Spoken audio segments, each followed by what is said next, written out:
हराश्री से जुड़ने हेतु चैनल को सब्सक्राइब वेद नुद्धरते है, वेदन उद्धरते। वेदों का उद्धार किसने करा? तो भगवान ने मीन रूप धारण करा है। उसके बाद प्रलय के समय जल से वेदों को निकाला और मनु जी की भी रक्षा करी। आगे कूर्म अवतार धारण करा तो पृथ्वी को संभार लिया है। वाराह अवतार धारण करा है तो पृथ्वी का भी उद्धार हुआ, निकाल कर लाए। नरसिंह अवतार धारण करा तो हिरण्यकश्यप को फाड़ कर रख दिया और प्रहलाद को गले से लगा लिया। वामन अवतार धारण करा तो बलि छलयते, बलि को छल दिया। और परशुराम अवतार धारण करा तो छत्रक्षयम। अब इसमें क्या, परशुराम जी के संग बड़ी किंवदंतियां जुड़ जाती हैं। 21 बार उन्होंने पूर्ण क्षत्रियों का संहार कर दिया, परंतु किसका करा ये भी तो पता होना चाहिए।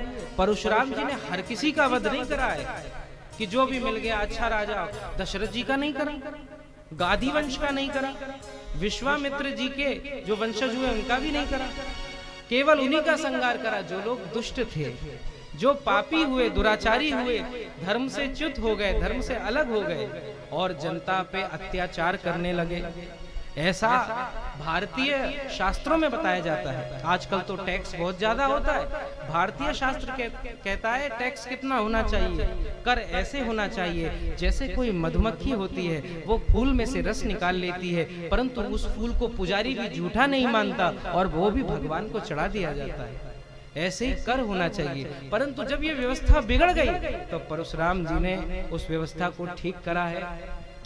परशुराम जी के बाद राम जी आए हैं और उसके बाद में बलदाऊ जी आए और फिर उसके बाद में बुद्ध भगवान का आगमन हुआ, शांति का संदेश दिया।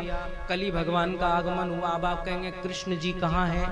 तो जयदेव लिखते हैं कृष्णाय तुभ्यम नमः। ये सब श्री कृष्ण ही तो हैं और कौन है।